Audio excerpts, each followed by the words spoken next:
Hi. Sorry, I'm out of breath. Can you help me get into a place where I feel tuned in, turned on, tapped in?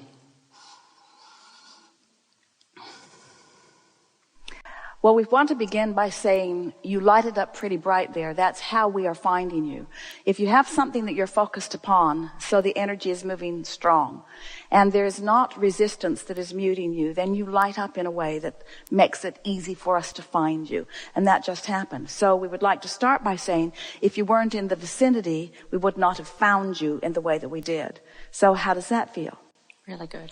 And that is, in fact, the way that you increase that, is by watching for the evidence of the alignment. Because if you feel that you need to find something that you haven't found, now the emphasis is upon what you haven't found, and you can't get there from there. But if you are acknowledging the evidence that is evidence of what you are wanting, and you amplify that, that's the way you get there. That was easy, wasn't it? Kind of. Why not easy? Wasn't that logical on every level? If you hadn't been in the vicinity, we wouldn't have found you. So there you are. So now are you going to argue for your limitation by saying, but I'm not there very often? No, I think I was looking for an example of when I've been there, or how just I can now. Get... Just okay. now. Okay. Just now. Cool. Just now. That's the interesting thing, isn't it? How can you miss something that's happening now? Well, because I was remembering other things. And here's why what just happened. Your question is pulsing within you. Yeah. And the answer is pulsing within us. And the vibration of the question and the vibration of the answer are different frequencies. And so sometimes when you ask the question, even though we're giving you a brilliant answer, you can't hear it because you're still in the question mode. So we'd like to throw it back to you. Can you give us examples of when you are tuned in, tapped in, turned on?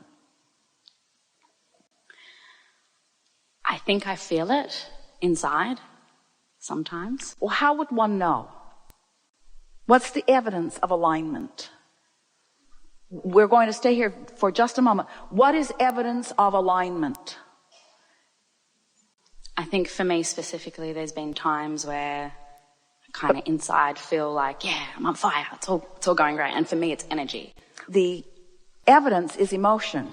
Yeah. And of course, we would say alignment is happening anytime you're not feeling negative emotion. In other words, contentment is evidence of alignment. Passion is evidence of alignment. Enthusiasm, bouncing off the wall enthusiasm, yes. Eagerness is. That feeling of exuberance, it's that feeling of yes, it's that feeling of well-being. All of that, those are evidence of alignment. Do you ever feel any of those things? Yes. And so is your question, what is your question then? I've got it. If you feel that, and you know it when you feel it, so was your question more, how can I always be there? Yes. You can't. You can't always be there. Is your question, should I always be there? No. If that were the case, you would have stayed here with us. You said, I'll go into contrast and I'll deal with it. I'll know what to do about it. I will manage it. I will benefit from it. I will benefit from knowing what I don't want as much as I benefit from knowing what I do want. Yeah. And I will no longer reside, as most humans do, predominantly in a step one mode. Yeah. I'll ask and then I'll expect it to be given, and I'll watch for the evidence of it. And when I see the evidence of it, I will acknowledge it. I will run it into the ground. I will tell my friends, I had the best time. I did this and I did this and I felt this way and I felt this way and I felt this way and it was wonderful and I felt this way and I felt this way, until they say, shut up. That kind of happens. I feel so good. But you see, this alignment is not like a college degree where once you achieve it, it's yours forevermore. It either is or it isn't in the moment. And you can tell whether it is or whether it isn't. And now you know what to do if it isn't, don't you? Yes. And the more you do it, the easier it will become. And there will be those things that sort of feel like they are kind of sneaking up on you and catching you off guard every now and again. But all that means is you've got some residual beliefs that are not in harmony with what you truly know. So it just gives you an opportunity to sort of work the bugs out of it yet a little more, you see. It's so much fun This is the way you mold the clay. This is the creative clay. It's the thoughts and feelings that come in response to the thoughts.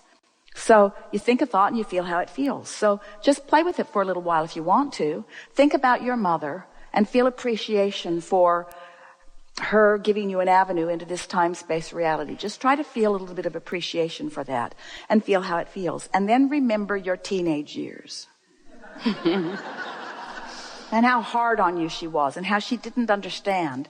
And notice that you can look at the same person from perspectives of your choosing, and you can find reasons to align and reasons to not align. In other words, you can find things that the source within you agrees with and things that the source within you doesn't agree with. Yeah.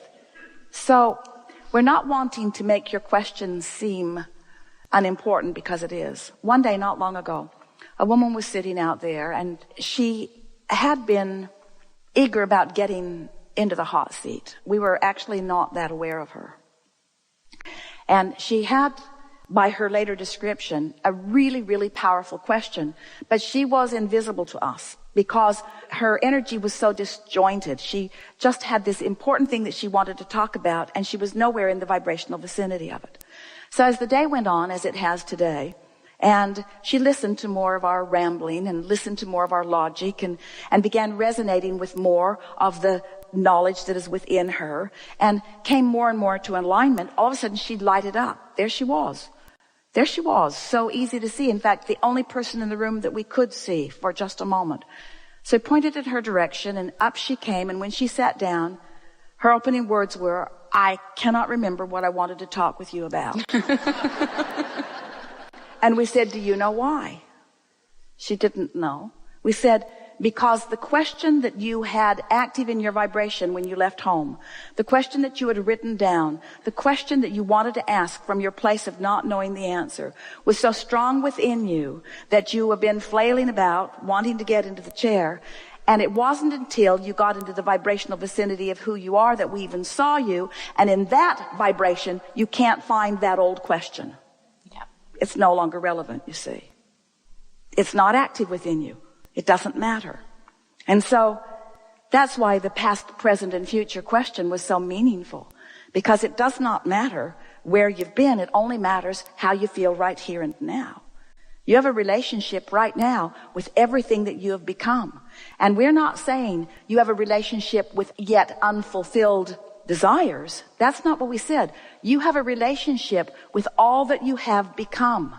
That means all of those relationships and all of those manifestations and all of those creations, all of that abundance, all of that wealth, all of that sense of well-being, all of that sense of recognition, all of those future projects, all of those relationships, all of those families that you feel are in your future, all of those things that you often feel are unfulfilled are not only not yet fulfilled, you have already become them vibrationally.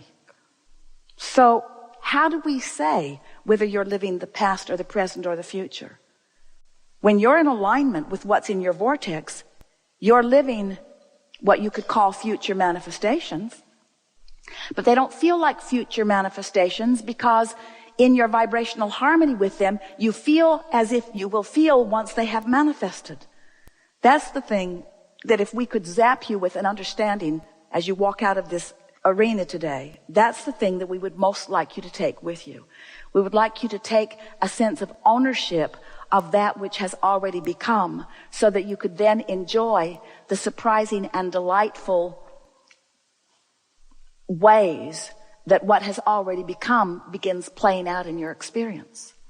We would like you to feel your abundance so that you recognize it as it flows to you. We would like you to feel your intelligence so that you could recognize it as the clarity comes. We'd like you to know your perfection so that you're not shocked when good things happen to you. We would like you to feel often the love of Source that radiates through you, so that it doesn't feel like you have to work to appreciate the beauty of those around you or the beauty of your planet. You are vibrational beings. You are extensions of Source energy. You have the ability to tune your frequency in ways that you have not commonly been practicing. But as you start practicing it, you're going to feel really good. So it feels to a lot of you like we're having this conversation, because your questions often are, I want to be over there. I'm over here, but I want to be over there. How can I get over there? And it probably sounds to you like we're saying, you already are over there. And that's so annoying to you, because you don't feel like you are already over there. So your questions are posed to us like, how can I get from over here to over there? And our answers just must sound crazy to you when we say, you already are over there, or the larger part of you is. So then you want to say, well, how do I get the rest of me over there?